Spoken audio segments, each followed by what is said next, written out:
അതായത് 12:30 മത്തായി ശ്ലീഹായുടെ സുവിശേഷം എന്താ പറയണത്? ഏറ്റു പറഞ്ഞ്, എന്നോട് കൂടി അല്ലാത്തവൻ എൻ്റെ എതിരാളിയാണ്. അതാണ് പ്രോബ്ലം. എന്നോട് കർത്താവിൻ്റെ കൂടെ അല്ലെങ്കിൽ നമ്മൾക്കിങ്ങനെ എക്സ്ട്രാ ആയിട്ട് അഡ്ജസ്റ്റ്മെൻറ്റ് എത്തില്ല. കുറച്ച് കർത്താവിൻ്റെ കൂടെ ഒരു കാല് കർത്താവിൻ്റെ അടുത്തും ഒരു കാല് സത്താവിൻ്റെ അടുത്ത് നിൽക്കാൻ പറ്റത്തില്ല. അതായത് എന്നോട് കൂടി അല്ലാത്തവൻ എൻ്റെ എതിരാളിയാണ്. എൻ്റെ എതിരാളി വെച്ചാൽ കർത്താവിൻ്റെ കൃപയ്ക്ക് നീ പരിശുദ്ധാത്മാവിനാനല്ല നയിക്കപ്പെടുന്നതെങ്കിൽ ipso facto will be guided by the evil spirit. നീ കർത്താവിൻ്റെ ആത്മാവിൽ അല്ല നയിക്കപ്പെടുന്നെങ്കിൽ പിന്നെ ഒരു കോൺസ്റ്റൻ്റ് ആയിട്ടുള്ള ഒരു എന്താണ് ഒരു സീറോ ആയിട്ടുള്ള ചാർജ് അല്ലത്. നീ കർത്താവിൻ്റെ കൂടെ അല്ലെങ്കിൽ തീർച്ചയായിട്ടും നീ ഈവിൾ സ്പിരിറ്റിൻ്റെ കൂടെയാണ്. അതാണ് 12:30. മറന്നു പോകരുത്. എന്താണ് മത്തായി ശ്ലീഹ സുവിശേഷം 12:30 വായിച്ചോളൂ. എന്നോട് കൂടെ അല്ലാത്തവൻ ഏറ്റു പറഞ്ഞേ, എന്നോട് കൂടെ അല്ലാത്തവൻ എൻ്റെ എതിരാളിയാണ്. എന്നോട് കൂടെ ശേഖരിക്കാത്തവൻ ചിതറിച്ച് കളയുന്നു. ധൂർത്തപുത്രൻ അതാണ് ചെയ്തത്. 12:31 എന്നോടുകൂടി. അപ്പോൾ എന്ത് ശേഖരിച്ചാലും കർത്താവിൻ്റെ കൂടെ ശേഖരിക്കണം, അല്ലെങ്കിൽ എന്ത് വരും? ചിതറിപ്പോവും എന്നാണ് പറയണത്. ചിതറിപ്പോവും. അത് കറക്റ്റല്ലേ? ചില ആൾക്കാർക്ക് പണം ഉണ്ടെങ്കിൽ പിന്നെ കുർബാന എന്ത് ഇപ്പോൾ ആൾക്കാർ തന്നെ വിചാരിക്കണേ. ഇപ്പോൾ ഞാൻ കഴിഞ്ഞ ആഴ്ച പറഞ്ഞില്ലേ, പത്തനംതിട്ടയിൽ അച്ഛൻ എന്നോട് പറയണേ, അച്ഛാ പള്ളിയിൽ ആൾ കുറവാണ്. ഞാൻ ചോദിച്ചു എന്താ അച്ഛാ കാരണം? അല്ല, കോവിഡെല്ലാം കഴിഞ്ഞില്ലേ, ഇപ്പോൾ ആൾക്കാർക്ക് മനസ്സിലായി ദൈവം ഇല്ലെങ്കിലും കാര്യങ്ങൾ നടക്കുമെന്ന്. അച്ഛൻ ചുമ്മാ ഒരു കമൻ്റ് അടിച്ചതാണ്. അപ്പം നമ്മളെന്താ, കുറച്ച് പേരെങ്കിലും അങ്ങനെ ഉണ്ട്. അതെന്തോ കാര്യങ്ങൾ നടക്കാൻ വേണ്ടി മാത്രം പള്ളിയിൽ ചെല്ലുന്ന ആൾക്കാരുണ്ട്. ദൈവത്തിന് എന്ത് കാര്യമാണ് പള്ളി ചെന്ന് നടക്കാനിരിക്കണത്? ഒരു കാര്യവും പള്ളിച്ചെന്ന് നടക്കാനില്ല. നമുക്ക് ഒരു കാര്യമേ നടക്കാനുള്ളൂ. എന്താണ്? ദൈവത്തെ കൂട്ടിക്കൊണ്ട് പോരുക. ബാക്കിയുള്ള കാര്യങ്ങൾക്കൊന്നും ദൈവത്തിൻ്റെ ആവശ്യമുണ്ടോ? ഇല്ല. അതായത് നമ്മളെ സൃഷ്ടിച്ചപ്പോൾ തന്നെ ഞാൻ എപ്പോഴും നിങ്ങളോട് പറയണ ഒരു വാക്ക്, അതായത് നമ്മുടെ ഈ ഉൽപ്പത്തി 1-ാം 26 അതുപോലെ തന്നെ നോഹിൻ്റെ ഉൽപ്പത്തി 9:1 ഉൽപ്പത്തി 9:6 ഒക്കെ ഒരു വചനമാണ്. എന്താണ്? സന്താന പുഷ്ടിയുള്ളവരായി പെരുകി ഭൂമിയെ കീഴടക്കാൻ പറയും. അപ്പോൾ നമ്മുടെ ഭൂമി എന്തിനുള്ളതാണ്? നീ എവിടം വരെ പോയാലും, നീ ഇനി അന്റാർട്ടിക്കയിൽ പോയാലും അത് നിൻ്റെ ഭൂമിയാണ്. അവിടെ പ്രൊഫഷൻ ബേസ് നീ നാവിഗേഷൻ എഞ്ചിനീയറിംഗ് പഠിച്ചിട്ട് അല്ലെങ്കിൽ അറ്റ്ലാന്റിക്കിൻ്റെ ഇപ്പോഴത്തെ കാലാവസ്ഥ ഡിഫറൻസ് വരുമ്പോൾ ഇതുപോലെ ക്ലൈമറ്റ് ചേഞ്ചിനെ കുറിച്ചുള്ള പഠനങ്ങൾ ശാസ്ത്രജ്ഞന്മാർ പോകുന്ന സ്ഥലമാണ് അന്റാർട്ടിക്ക. അപ്പോൾ അവിടെയാണ് നീ പോയത്. അത് നിൻ്റെ ഭൂമിയാണ്. നീ ശാസ്ത്രജ്ഞയാണെങ്കിൽ അതാണ് നിൻ്റെ ഭൂമി. അവിടെ ഇതെല്ലാം നിനക്ക് കീഴടക്കാൻ വേണ്ടിയുള്ളതാണ്. ബുദ്ധി തന്നിട്ടുണ്ട് ആദ്യമേ. അതുകൊണ്ടാണ് പറയണത് സന്താന പുഷ്ടിയുള്ളവരായി പെരുകണം. പിന്നെ എന്ത് ചെയ്യണം? നിൻ്റെ ഈ ഭൂമിയിലെ അത് ഉൽപ്പത്തി 1:26 ഭയങ്കരമാണ്. മൃഗങ്ങളെ, പക്ഷികളെ, ആകാശത്തിലെ പക്ഷികളെ, ഭൂമിയിലെ മൃഗങ്ങളെ എല്ലാം നീ കീഴടക്കണം. എന്തിനാണ്? ഇതിനുള്ള ബുദ്ധി നിനക്ക് ഞാൻ തന്നിട്ടുണ്ട്, എല്ലാം തന്നിട്ടുണ്ട്. അപ്പം ആദ്യമേ തന്നിട്ടുണ്ട് ഇതെല്ലാം.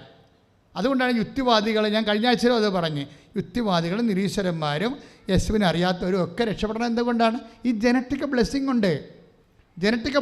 അപ്പം നിങ്ങൾ എന്നോട് ചോദിക്കും, അച്ഛാ അങ്ങനെയാണെങ്കിൽ പ്രാർത്ഥിക്കേണ്ട കാര്യമില്ലല്ലോ. അങ്ങനെയല്ല. മകൻ മീൻ ചോദിച്ചാൽ പകരം പാമ്പിനെ തരുമോ എന്ന് ഈശോ ചോദിച്ചില്ലേ? മീൻ ചോദിച്ചാൽ പകരം പാമ്പിനെ തരുമോ? മുട്ട ചോദിച്ചാൽ പകരം തേളിനെ തരുമോ? അപ്പം ചോദിച്ചാൽ പകരം കല്ല് തരുമോ? മത്തായി ലുക്കാസ് വിഷയം 11:11. അതെന്താ സംഭവം എന്ന് വെച്ച് കഴിഞ്ഞാൽ, ദൈവത്തോട് ചോദിക്കുമ്പോൾ നിങ്ങളുടെ അവകാശത്തെ കർത്താവ് കക്ഷിയാവും. മനസ്സിലായില്ലേ? അവിടെയാണ് വിഷയം വരുന്നത്. നിങ്ങളെ എന്നോട് കൂടെ ശേഖരിക്കാനാണ് നമ്മൾ ദൈവത്തോട് ചോദിക്കണത്. നമുക്കെല്ലാം ശേഖരിക്കാൻ പറ്റും. പറഞ്ഞ മനസ്സിലായില്ലേ? നമുക്ക് ബുദ്ധി ഉണ്ടെങ്കിൽ തന്നെത്താൻ പഠിക്കാൻ പറ്റും, നമുക്ക് PhD എടുക്കാൻ പറ്റും, കോളേജിൽ കയറാൻ പറ്റും, ഒരു പ്രശ്നമില്ല. പക്ഷേ എന്നോട് കൂടെ ശേഖരിക്കാത്തവൻ ചിതറിച്ച് കളയുന്നു. നമ്മൾ എന്തിനാണ് ദൈവത്തോട് ചോദിക്കണത്? അല്ലാതെ തന്നെ കിട്ടും എന്നായിരുന്നിട്ട് പിന്നെ എന്തിനാണ് പ്രാർത്ഥിച്ച് വാങ്ങിക്കണത്? നമ്മുടെ ആവശ്യങ്ങളിൽ ദൈവത്തെ കൂടി നമ്മളെ കക്ഷി ചേർക്കുകയാണ്.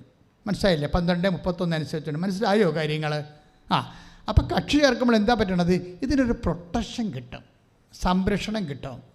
നിങ്ങളുടെ മക്കൾ അപകടപ്പെട്ട് മരിക്കത്തില്ല. കാര്യം മക്കളുണ്ടായിട്ട് കാര്യമില്ല. അത് വല്ല വണ്ടി കടിയും പോയാൽ എന്ത് ചെയ്യും?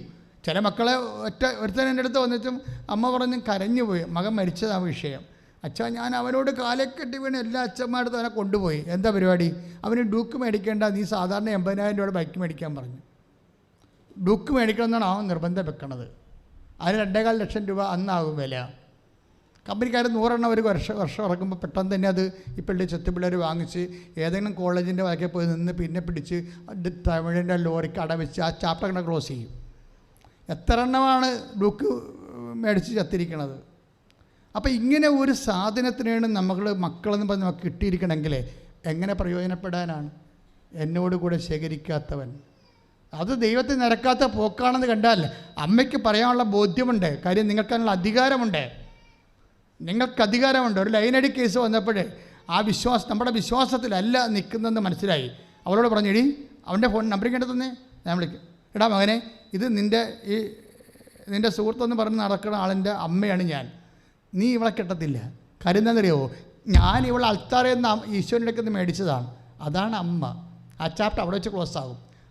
മാതാപിതാക്കന്മാർക്ക് ദൈവം നൽകിക്കുന്ന ആധ്യാത്മിക അധികാരം പ്രയോഗിക്കാൻ അവർക്ക് ആ അധികാര ധാർമ്മികത കൈവശം വന്നിട്ടില്ലെങ്കിൽ you are not going to lose your children. നിങ്ങൾക്ക് നിങ്ങളുടെ മക്കളെ നഷ്ടപ്പെടത്തില്ല. കൈയിട്ടിച്ച് കർത്താവിനെ സ്തുതിക്കട്ടെ. ഹല്ലേലൂയ.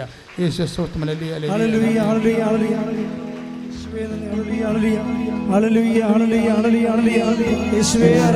പരിശുദ്ധ പരമദിവ്യകാരുണ്യത്തിന് ആരാധനയും സ്തുതിയും പുകഴ്ചയും ഉണ്ടാകട്ടെ. അപ്പോൾ ചില കാര്യങ്ങൾ കർത്താവിനോട് കൂടെ ശേഖരിക്കാൻ വേണ്ടി നമ്മൾ ചില കാര്യങ്ങൾ 10 കാര്യങ്ങൾ ചോദിച്ചാൽ ചിലപ്പോൾ 6 കാര്യങ്ങൾ കിട്ടും, ചിലപ്പോൾ 4 കാര്യങ്ങൾ തരത്തില്ല.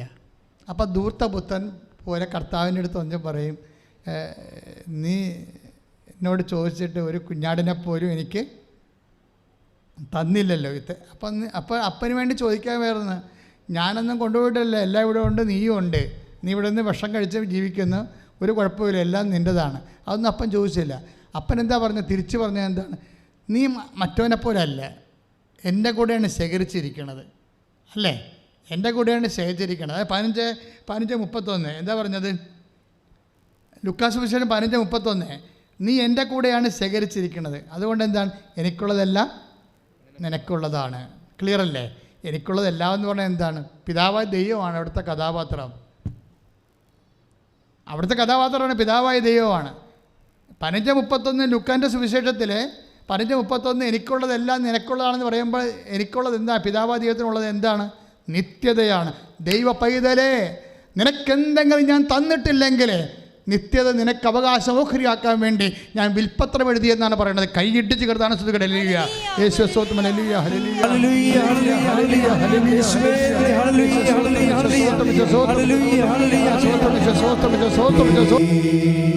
ഇതൊക്കെ ഒരു നിമിഷം ഒന്ന് എഴുന്നേരുന്നേക്കാവേ, പിന്നെ ഇരിക്കാം. ഒന്ന് എഴുന്നേരുന്നിട്ട് അച്ഛൻ്റെ കൂടെ കുറച്ച് നേരം നിന്ന് ധ്യാനം കൂടുക. ചിലർക്കൊക്കെ ഭയങ്കര ബുദ്ധിമുട്ടാണ്. ഈ മുട്ടൊക്കെ ഇങ്ങനെ കൂച്ചു വെച്ചിട്ടേ രക്തോട്ടം ഇല്ലാത്ത കാരണം കുറച്ച് ബുദ്ധിമുട്ടാണ്. അപ്പോൾ കാലൊക്കെ ഒന്ന് കുടഞ്ഞ് കയ്യൊക്കെ ഒന്ന് ഇളക്കി കയ്യൊക്കെ ഒന്ന് അടിച്ച് ഒരു പാട്ടൊക്കെ പാടാം. ശ്രുതിക്കട്ടെ ശ്രുതിക്കട്ടെ. ഹല്ലേലൂയ. യേശുവേ സ്തോത്രം. ഹല്ലേലൂയ. ഹല്ലേലൂയ. ഹല്ലേലൂയ. യേശുവേ സ്തോത്രം. യേശുവേ സ്തുതി, യേശുവേ ആരാധന, ആരാധന. ഹല്ലേലൂയ. പരിശുദ്ധാത്മാവിന്റെ നിറവുണ്ടാകാൻ ആഗ്രഹിച്ചു ആരാധനയുടെ ശക്തി അറിയുവാൻ, സൗഖ്യം പ്രാപിക്കുവാൻ ഭാഷാപരത്തോടെ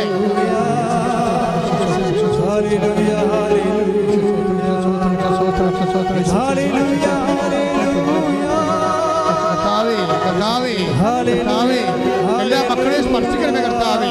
ജോലിയില്ലാത്തവരെ, വീടില്ലാത്തവരെ, വിവാഹം ഒത്തുവരാത്തവരെ, മക്കൾ ഇല്ലാത്തവരെ, ഈശോ പ്രമോഷൻ ഒത്തുവരാത്തവരെ, വിദേശ ജോലിക്ക് തടസ്സമുള്ളവരെ, PR ലഭിക്കാത്തവർ കർത്താവേ, വ്യത്യസ്തങ്ങളായ പരീക്ഷകള്, നൈപുണ്യ പരീക്ഷകള്, മത്സര പരീക്ഷകള്, എല്ലാ പരീക്ഷ എഴുതിക്കൊണ്ടിരിക്കുന്നവരെ ആശീർവദിക്കണമേ.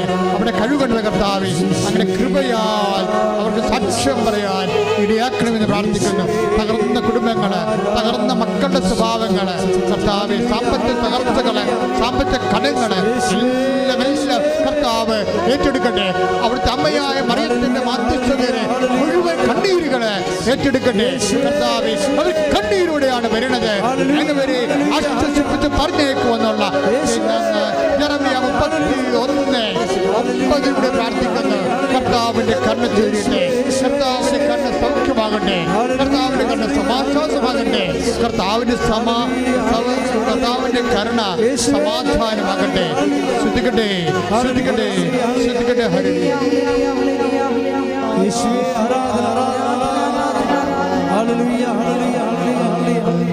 യേശുവേ നന്ദി, ഹല്ലേലൂയ, ഹല്ലേലൂയ. യേശുവേ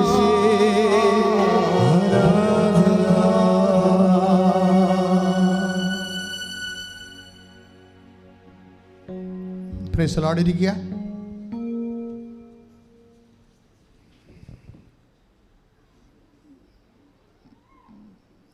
ബിന്ദു പത്മനാഭൻ്റെ സാക്ഷ്യമാണ് പിന്നീട് പരിശുദ്ധാത്മാവ് വ്യത്യസ്തങ്ങളായ വഴികളിലൂടെയും വചനങ്ങളിലൂടെയും നമ്മളെ കൈപിടിച്ച് നടത്തിയത്.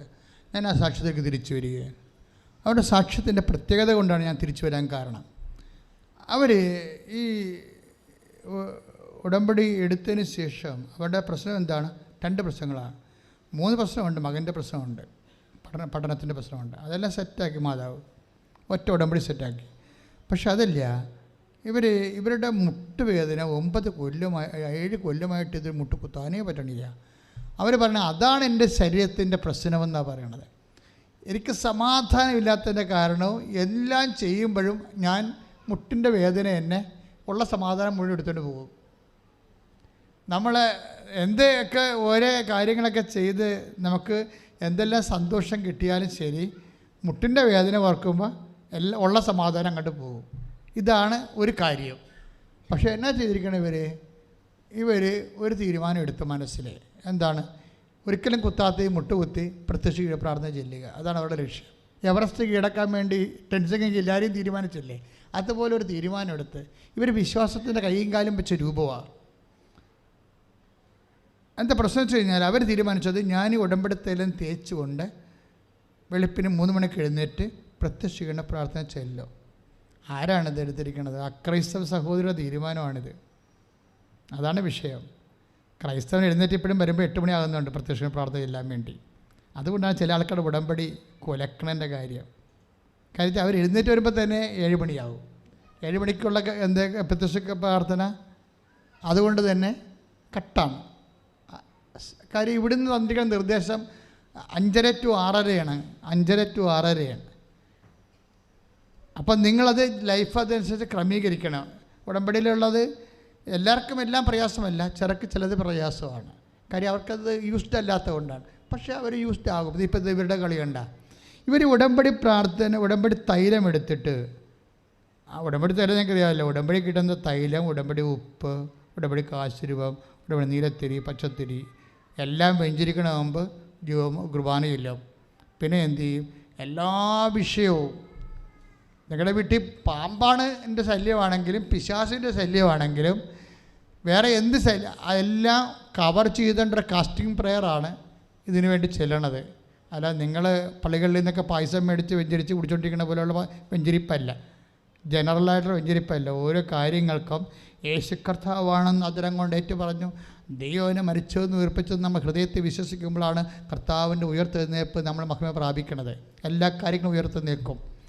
ചത്തിട്ട് മരിച്ചിട്ട് ഉയർത്തെഴുന്നേൽക്കണം മാത്രമല്ല, ഈ ജീവിതത്തിൽ വീണുപോയ എല്ലാത്തിലും നമ്മൾ ഉയർത്തെഴുന്നേൽക്കും. ഒരു കുഞ്ഞ് സാക്ഷ്യം പറഞ്ഞു എന്താ വെച്ചാൽ, ഞാൻ എൻ്റെ പഠനത്തിൽ ലീവിന് വരുമ്പോൾ, ഓണത്തിനും ഉയർപ്പിനും ഒക്കെ വരുമ്പോൾ എൻ്റെ അപ്പൻ ഓരോരോ ബസ് സ്റ്റാൻഡിൽ നിന്നുകൊണ്ടാണ് എന്നെ വിളിച്ചുകൊണ്ട് പോകണം. ബസ് സ്റ്റോപ്പിൽ നിന്നുകൊണ്ടാണ്. എന്താണ്? ഞങ്ങൾക്ക് വീടില്ല, അതുകൊണ്ട് ഓരോ സ്ഥലത്ത് ഓരോ 3 മാസം കഴിയുമ്പോൾ വാടക മാറിക്കൊണ്ടിരിക്കും. 11 മാസത്തിനാണ് എഴുതണമെങ്കിലും വാടക കൊടുക്കാൻ പറ്റാത്ത കാരണം അവർ ഓടിച്ചിടുക. അതാണ് പ്രശ്നം. അതാണ് വിഷയം. അങ്ങ് മാറണത്. ആ ചിറ്റി ഒന്ന് ചിന്തിച്ച് നോക്കിയേ. ഒരു 10-20 വയസ്സുള്ള പെൺകുട്ടിയുടെ അപ്പൻ ഇങ്ങനെ വീട് മാറും, ഒരു 4 പ്രാവശ്യം ഇങ്ങനെ വീട് പൈസ കൊടുക്കാനില്ലാത്തത് കൊണ്ട് വാടക മാറണമെന്ന് വിചാരിച്ചുകൊണ്ടാണ് അവരുടെ മാനസിക ആഘാതം എന്തായിരിക്കും? അവളെന്താ ചെയ്യുക? അവളൊന്നും ചെയ്തിട്ടില്ല, ഉടമ്പടി ചെയ്തു. അമ്മേ ഇതാണ് സിറ്റുവേഷൻ, ഇതാണ്. എന്നെ ഓരോ ബസ് സ്റ്റോപ്പിൽ വെച്ചാണ് അപ്പൻ ഓണത്തിന് വിളിക്കണ ബസ് സ്റ്റോപ്പിലല്ല ഈസ്റ്ററിന് വിളിക്കണത്. ഈസ്റ്ററിന് വിളിക്കണ ബസ് സ്റ്റോപ്പിലല്ല എന്നെ ക്രിസ്മസിന് വിളിക്കണത്. എങ്ങനെ ജീവിക്കുമെന്നാണ് അവൾ ചോദിക്കണത്. എങ്ങനെ ജീവിക്കുമെന്ന് അമ്മ നിന്നോട് പറഞ്ഞു തരും. എങ്ങനെ നിന്നെ ജീവിപ്പിക്കാൻ അമ്മ എന്ത് ചെയ്യുമെന്ന് ഉടമ്പടി ചെയ്യുമ്പോൾ നീ വിശ്വാസിയാണെങ്കിൽ നീ അത് കണ്ടെത്തിക്കൊള്ളും. അവളെന്നാ ചോദിച്ചു കഴിഞ്ഞാൽ അവർക്ക് അപ്പം തന്നെ ക്യാമ്പസായി. ഒരു ക്യാമ്പസ് കൊടുത്ത അമ്മ ക്യാമ്പസിൻ്റെ അകത്ത് സെലക്റ്റഡായി. എന്ത് ബേസിസ് സെലക്റ്റഡായി? അതായത് ഞാൻ പ്രശ്നം വെച്ച് കഴിഞ്ഞാൽ നിനക്ക് ഇത്രയും മക്കളുള്ളൂ, ഇതിനേക്കാൾ വലിയ മക്കൾ നിനക്കില്ലേ എന്ന് പണ്ട് ജെസ്സയോട് ചോദിച്ചില്ലേ? ആര്? സാമുവേൽ പ്രവാചകൻ ചോദിച്ചില്ലേ? അപ്പോൾ പറയും, എൻ്റെ നല്ല കോമളന്മാരായ മക്കളെല്ലാം തീർന്ന് ഇനി ഒരുത്തനുണ്ട്, അവനെ ഞങ്ങൾ യുവന്മാരുടെ കൂട്ടത്തിൽ കൊള്ളാൻ പറ്റാത്ത കാരണം ആടിനും കൊടുത്ത് ചപ്പാത്തിയും കൊടുത്ത് ഉള്ളിയും കൊടുത്ത് വിട്ടിരിക്കുകയാണ്, രാവിലെ വിട്ടിരിക്കുകയാണ്. യവൻ ഇവിടെ നിൽക്കുന്നത് തന്നെ ഇയാൾക്ക് ജെസ്സയ്ക്ക് ബുദ്ധിമുട്ടാണ്. എന്താ കാര്യം? ഈ ജെസ്സയുടെ മകൻ എല്ലാം കോമളന്മാരും മസിലുള്ളവരും നല്ല പവിഴ നിറമുള്ളവരും ആരോഗ്യ ദൃഢഗാത്രമൊക്കെയാണ്. അപ്പോൾ ഇവരെ എല്ലാം ഇവരെ നോക്കിയിട്ടൊന്ന് സാമുവേൽ പറഞ്ഞു, ഇവനല്ല, ഹീസ് നോട്ട് അവനല്ല എന്ന് പറയും. ഇത്രയേ ഉള്ളൂ എന്ന് പറയും. ഒരുത്തൻ ആട് മേയ്ക്കാൻ പോയിട്ടുണ്ട്, അവൻ വരണവരെ ഞാൻ ഊണഴിക്കത്തില്ലെന്ന് പറയും. ആര് പറയും? സാമുവേൽ പറയും. അവൻ വരും. അവൻ വരുമ്പോൾ കർത്താവ് പറയും, ഇവനാണവൻ. എൻ്റെ മക്കളെ, ആര് തിരഞ്ഞെടുക്കായാലും കർത്താവ് തിരഞ്ഞെടുത്താൽ മറ്റ് തിരഞ്ഞെടുപ്പുകളെല്ലാം സോഹ. ഞാൻ നിങ്ങളെ തിരഞ്ഞെടുക്കുകയാണ് ചെയ്തത്, നിങ്ങൾ എന്നെ തിരഞ്ഞെടുക്കുകയല്ല ചെയ്തത്. കർത്താവിൻ്റെ തിരഞ്ഞെടുപ്പാണ് ഉടമ്പടിയോട് ഞങ്ങൾക്ക് ലഭിക്കണം. കൈയിടിച്ച് കർത്താവ് സ്വരല്ലേ. എൻ്റെ പൊന്നുമക്കളെ, സത്യമായിട്ട് ഇതിനകത്തുള്ള കളി എന്ന് പറയുന്നത് തിരഞ്ഞെടുപ്പ് തന്നെയാണ്. കർത്താവ് നിന്നെ തിരഞ്ഞെടുക്കണം. What ever may be your condition, അതൊന്നും ഉടമ്പടിയിൽ വിഷയമല്ല.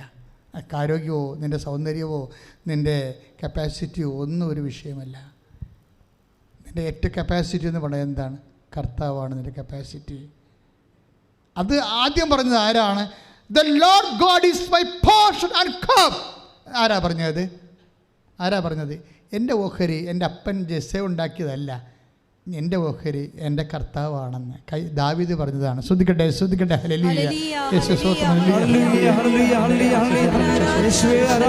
ഏറ്റവും വലിയ കപ്പാസിറ്റി എന്ന് പറയുന്നത് ദൈവം തന്നെയാണ്.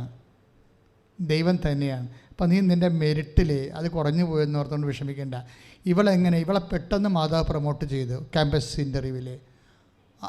ക്യാമ്പസ് ഇൻ്റർവ്യൂവിൽ എടുത്ത് ഞാൻ മര്യാദക്കുള്ള ജോലിയാണ് കിട്ടിയിരിക്കണത്, അല്ലാതെ അവർ 24,000 രൂപയുടെ സാധാരണ ടെമ്പററി പോസ്റ്റ് അല്ല. അവളെ പെർമനൻ്റായിട്ട് പോസ്റ്റ് ചെയ്തിട്ട് നല്ല ശമ്പളത്തിൽ നിയോഗിച്ച് പഠിത്തം കഴിച്ചിട്ട് നേരെ കയറി. ഇപ്പം എന്താ സംഭവിച്ചെന്ന് 6 മാസത്തിനുള്ളിൽ ലോൺ എടുത്ത് സ്ഥലം മേടിച്ച് വീട് വെച്ചു. ഇതെൻ്റെ എല്ലാം കൂടി 8 മാസമേ ഉള്ളൂ. നിൻ്റെ അനുഗ്രഹം നിൻ്റെ കയ്യെത്തും ദൂരത്താണ്. പറഞ്ഞ എൻ്റെ അനുഗ്രഹം പരിശുദ്ധ അമ്മയിൽ എൻ്റെ കയ്യെത്തും ദൂരത്തായിരിക്കുന്നു. എൻ്റെ അനുഗ്രഹം എൻ്റെ കയ്യെത്തും ദൂരത്താണ്. കൈയടിച്ച് കർത്താവിനെ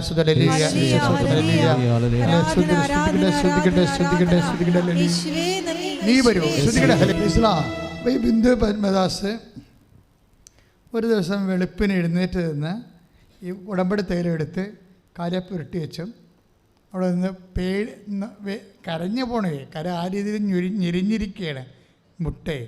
പക്ഷെ എന്നാലും ഇവൾ വിശ്വസിച്ചുകൊണ്ട് പ്രത്യക്ഷിക്കുന്ന പ്രാർത്ഥന തപ്പിയും തടഞ്ഞു. 3 മണിക്ക് ഉറക്കച്ചടമുണ്ട്. പക്ഷെ വിശ്വാസം പ്രഖ്യാപിക്കുകയല്ലേ. വിശ്വാസം ഇരിക്കണം നമ്മുടെ സ്പെല്ലിങ്ങിലോ ഭാഷയിലോ അല്ലല്ലോ, വിശ്വാസം ഹൃദയത്തിലല്ലേ. അവളാ ഞെരിഞ്ഞ മുട്ടുമായിട്ട് നിന്നപ്പോൾ തന്നെ അമ്മയ്ക്ക് മനസ്സിലായി അവിടെ വിശ്വാസം എന്താണ്. ആ ഒറ്റ പ്രാവശ്യമേ ഞെരിഞ്ഞുള്ളൂ, പിന്നെ ആ മുട്ട് ഞെരിഞ്ഞില്ല. It is over. അമ്മ അവളെ ഹെൽപ്പ് ചെയ്തു. അവളെ പൂർണ്ണമായി സൗഖ്യപ്പെട്ടെ ഒറ്റ പ്രത്യക്ഷണ പ്രാർത്ഥനയിൽ. പിന്നെ ഇവൾ ചെയ്യുന്ന രണ്ടാമത്തെ കാര്യം എന്ന് വെച്ച് കഴിഞ്ഞാൽ ഈ ഉടമ്പടി തൈലം കൊണ്ട് അവൾ കൊച്ചത്തിനെ കാണാൻ പോകും. അവിടെ ചെല്ലും. കൊച്ചിന് ക്യാൻസർ അല്ലേ, 3 മാസമല്ലേ പറഞ്ഞിരിക്കണേ, കാണേണ്ടവരെല്ലാം വന്ന് കണ്ടുപോയിരിക്കുകയാണ്. കൊച്ചത്തിനെ ഇവളെ കാണുമ്പോൾ ആദ്യം വിഷമിക്കുന്നിട്ട് ഒരു ചോദ്യം ചോദിക്കും, താമസിച്ചു പോയിടി എന്ന് പറയും. അത് ചങ്ങക്കൊണ്ട് പറഞ്ഞാണത്. എന്താണ്? ഞാൻ നിൻ്റെക്കുന്നത് പ്രതീക്ഷിച്ചില്ല, കാര്യം നീ ആദ്യം വരുമെന്നാണ് ഞാൻ ഓർത്തത്. അപ്പോൾ ഇവൾ പറയും, കൊച്ചത്തെ ഞാൻ ഒറ്റക്കല്ല വന്നിരിക്കുന്നത്, മാതാവിനെയും കൊണ്ട് വന്നിട്ടുണ്ട്. ഞാൻ ഉടമ്പടി എടുക്കാൻ വേണ്ടിയാണ് ഇത്രയും നേരം വെയിറ്റ് ചെയ്തത്, എടുത്തിട്ട് വരാനിരുന്നെന്ന്. എന്നിട്ട് ഇത് പറഞ്ഞിട്ട് അവൾ മുട്ടയെന്ന് വിശ്വാസപ്രമാണം ചെല്ലണതിന് മുമ്പ് ഇവയ്ക്ക് വിശ്വാസപ്രമാണം അറിയത്തില്ല. അതാണ് സംഭവം. അവൾ കൊല്ലത്ത് നിന്ന് വന്ന് കായംകുളത്തായപ്പോഴാണ് കൊച്ചത്തിൻ്റെ വയറയിലാണ് നെഞ്ചിലുമാണ് ക്യാൻസർ. അവിടെ എനിക്കിത് പെരുട്ടണം, പക്ഷേ എനിക്ക് വിശ്വാസപ്രമാണം അറിയത്തില്ലല്ലോ. അപ്പോൾ അതുകൊണ്ട് അവിടെ ഇരുന്നുകൊണ്ട് മൊബൈലിൽ നോക്കിയിട്ട് വിശ്വാസപ്രമാണം പഠിക്കുള്ളൂ. ഇവിടുന്ന് കൊല്ലത്തുനിന്ന് കൊച്ചി വരെ ഇവൾ വിശ്വാസപ്രമാണം പഠിച്ചുകൊണ്ടിരിക്കും. അവിടെ ചെല്ലുമ്പോൾ പഠിച്ചു തീരും. ഇത് പഠിച്ചിട്ട് ഈ വിശ്വാസപ്രമാണം ചൊല്ലിക്കൊണ്ടാണ് ഇവൾ കൊച്ചത്തിൻ്റെ നെഞ്ചിലും വയറ്റിലും ഉടമ്പടി തൈലം പൂശി പ്രാർത്ഥിക്കണത്. ആ സമയത്ത് കൊച്ചിൻ ചിരിക്കും. ആ സാക്ഷ്യവും കിടപ്പുണ്ട്, നല്ല രസമാണ് കേൾക്കാൻ. കാര്യം അത് കേൾക്കുമ്പോൾ നമുക്കൊരു അഭിഷേകം ഉണ്ടാകും. കാര്യം അത് ജീവിക്കുന്നൊരു വിശ്വാസി ദൈവത്തിനെ മുറുകെ പിടിച്ചുകൊണ്ട് ജീവനുമായിട്ട് മരണവും തമ്മിലുള്ള പോരാട്ടത്തിൽ ചെയ്യുന്ന വലിയ സുവിശേഷ വേലയല്ലേ. അപ്പം ഇതോടുകൂടി കൊച്ചൻ ചിരിക്കും. കൊച്ചൻ ചിരിക്കുന്നതോടുകൂടി കൊച്ചൻ ചിരിക്കാൻ കാരണം അന്ന് വരെ ഈ സമയത്ത് അന്ന് വരെ ആ മനുഷ്യ ഹൃദയത്തിൽ ശരീരത്തിൽ അനുഭവിക്കാത്ത ഒരു സന്തോഷം, ശരീരത്തിൻ്റെ ഒരു സൗഖ്യം ഈ മനുഷ്യൻ അനുഭവിച്ചിട്ടാണ് ചിരിക്കണത്. അപ്പം വീട്ടിലുള്ളവരൊക്കെ ചിരിക്കും. കാര്യം കുറേ നാളെ കൊച്ചൻ ചിരിച്ചിട്ട്. അതാണ് സംഭവം. അതെല്ലാം കഴിഞ്ഞ് അവിടെ പോരും. പക്ഷേ 24 hours പിറ്റേ ദിവസം ഡോക്ടർ നോക്കുമ്പോൾ ഡോക്ടർ പറയും ഇപ്പം കുഴപ്പമൊന്നും ഇല്ലല്ലോ എന്ന് പറയും. ക്ലിയറായി എഴുന്നേറ്റിരുന്ന് ഭക്ഷണം കഴിക്കാൻ തുടങ്ങി. ഒരു കുഴപ്പമില്ല ആളിനെ. ഇതെല്ലാം സെക്കൻഡുകൾക്കുള്ളിൽ നടക്കും. വിശ്വാസം, തക്ക വിശ്വാസമാണ് നമ്മുടെ സബ്ജക്റ്റ്. നിങ്ങളുടെ വിശ്വാസം മെയിൻറ്റെയിൻ ചെയ്യണം. ഇപ്പോൾ അക്രൈസ്തവർ നമ്മളെ പഠിപ്പിക്കാൻ തുടങ്ങിയിരിക്കുന്നു. അതാണ് സംഭവം. ഇവർ അക്രൈസ്തവ സഹോദരിയല്ലേ, അവർക്ക് വിശ്വാസ പ്രമാണം പോലും അറിയത്തില്ലല്ലേ. അറിഞ്ഞു കഴിഞ്ഞപ്പോൾ അവളത് പ്രയോഗിക്കാൻ കണ്ടില്ല. നമ്മളത് ഈ 30 കൊല്ലം മുമ്പ് പഠിച്ച സാധനമല്ലേ. നമ്മൾ 30 കൊല്ലം മുമ്പ് പഠിച്ചതല്ലേ ഇതൊക്കെ. 30-40 കൊല്ലം മുമ്പ് പഠിച്ചല്ലേ. ഇതൊക്കെ എന്ത് പഠിച്ചു എന്നല്ല പ്രശ്നം, ഇത് പ്രയോഗിക്കണം. ഇത് പ്രയോഗിക്കണമാണ് വിഷയം. പ്രയോഗിക്കണതിന് അറിവ ബുദ്ധിയാവൊന്നും പോരാ. അതിന് ദൈവത്തിലുള്ള അർപ്പണ വിശ്വാസം വേണം. തക്ക വിശ്വാസം എന്ന് പറയും. ഇവൾക്കതുണ്ട്. അതുകൊണ്ട് പിന്നീട് ഇവളുടെ കാര്യങ്ങൾക്കെല്ലാം പിന്നെ കുറേ കാര്യങ്ങൾ ആ സാക്ഷ്യത്തിലുള്ള പറയുന്നത് നിങ്ങളിന്ന് കേട്ടാൽ മതി. പക്ഷേ അതല്ല ഞാൻ പറയുന്നത്. ഉടമ്പടി ഓഹരിയാക്കണ എന്താണ്? ജീവനും സൗഖ്യവുമാണ്. ഉടമ്പടി ഓഹരിയാക്കണ എന്താണ്? ജീവിതവും ജീവിത അവസ്ഥകളുമാണ്. ഉടമ്പടി ഓഹരിയാക്കണ എന്താണ്? ജീവിതവും നിത്യജീവനുമാണ്. കൈ ഇടിച്ച്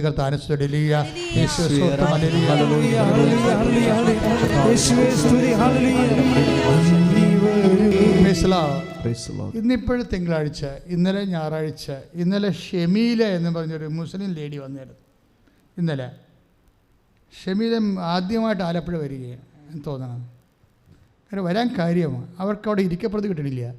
കാര്യം അവരുടെ ഒരു ഫ്രണ്ട്, ക്രിസ്ത്യൻ ഫ്രണ്ട് അവരോട് പറഞ്ഞു, ചേച്ചി വിഷമിക്കേണ്ട മകൻ്റെ കാര്യത്തിൽ. കാര്യം മകനേ ഉള്ളൂ, അവന് ജോലിയില്ല, മാസങ്ങളായിട്ട് ജോലിയില്ല, ഒത്തിരി പരുവക്കേടിലാണ്.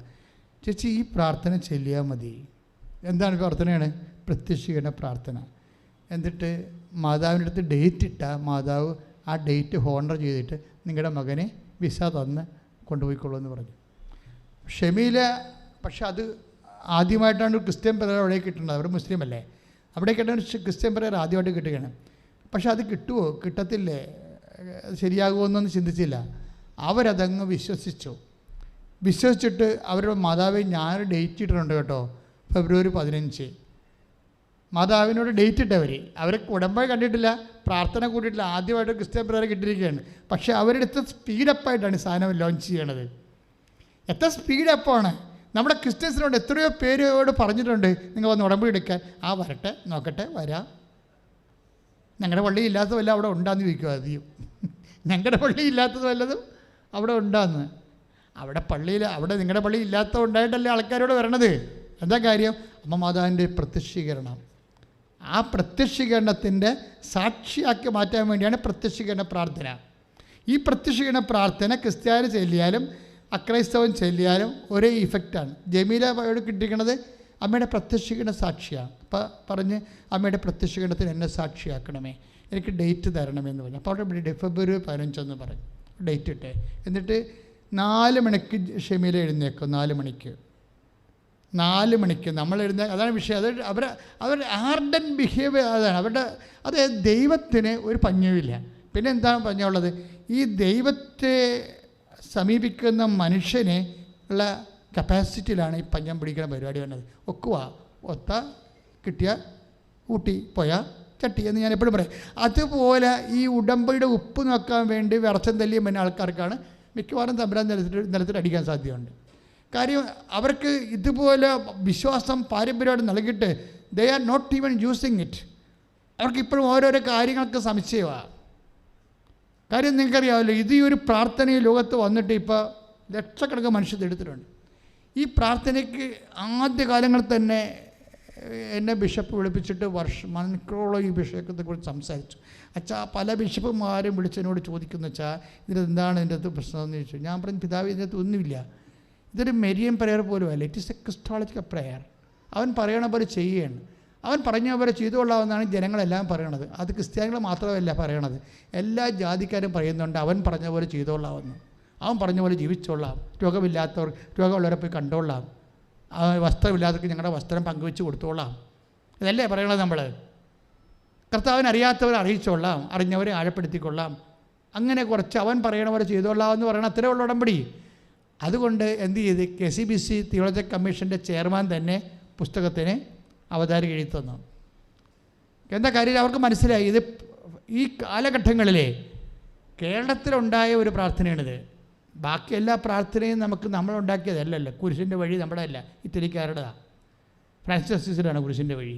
ജപമാല അതും 14-ാം നൂറ്റാണ്ടിൽ 16-ാം നൂറ്റാണ്ടിൽ സെൻറ്റ് ലോറൻസ് വഴി ഉണ്ടായിട്ടുള്ള പ്രാർത്ഥനകളാണ്. ഓരോ പ്രാർത്ഥനകളും കേരളത്തിൽ 40 മണി ആരാധന നമ്മുടെ അല്ല, വടക്കമാസം നമ്മുടെ അല്ല, എല്ലാം ഇറ്റാലിയനാണ് ഇതെല്ലാം. ഇവിടെ അതിൻ്റെ വേർഷൻസ് ഇറക്കിയെന്നേ ഉള്ളൂ. പക്ഷേ ഉടമ്പടി ഇത് പക്ക മലയാളി പ്രാർത്ഥനയാണ്. ഈ മലയാളം പ്രാർത്ഥനയിലൂടെ ഈ ഇത് തുടങ്ങിയതിന് ശേഷം നമ്മുടെ കയ്യിൽ തന്നെ ഒരു 10-20,000-ഓളം A ഗ്രേഡ് സാക്ഷ്യങ്ങളാണ്. നമ്മൾ സാറേ A ഗ്രേഡ് സാക്ഷ്യങ്ങളല്ലേ പറയിപ്പിക്കത്തുള്ളൂ, അല്ലെ പറയിപ്പിക്കത്തില്ല. അല്ലാത്ത B ഗ്രേഡൊക്കെ ഞങ്ങൾ എടുത്ത് വെച്ചേക്കൂടെ. A grade സാക്ഷ്യങ്ങളെ പറയിപ്പിക്കുക. ഉടമ്പടി കണ്ടൻറ്റ് വേണം. ഇത്രയും സ്പീഡായിട്ട് ദൈവം ഏറ്റെടുക്കണ ഒരു പ്രാർത്ഥന ഈ കാലഘട്ടങ്ങളിലുണ്ടായിട്ടില്ല. അതുകൊണ്ട് നിങ്ങൾ ഇവരൊക്കെ ഷമീല എന്താ ചെയ്തിരിക്കുന്നത്? ഷമീല 4 മണിക്ക് എഴുന്നേറ്റ് പ്രത്യക്ഷീകരണ പ്രാർത്ഥന ചെല്ലിയിട്ട് അമ്മയ്ക്ക് ഡേറ്റ് ഇടും. അമ്മ ഷമീല ഡേറ്റ് ഓണർ ചെയ്യും. അമ്മ ഷമീല പറഞ്ഞ ഡേറ്റിന് തന്നെ ദുബായിൽ നിന്ന് മകനെ ഇൻ്റർവ്യൂവിന് വിളിക്കും. ആ ജോലി കിട്ടി അവൻ കയറിപ്പോവും. അപ്പോൾ അവൾക്ക് ഇരിക്കാൻ പ്രതിയില്ല.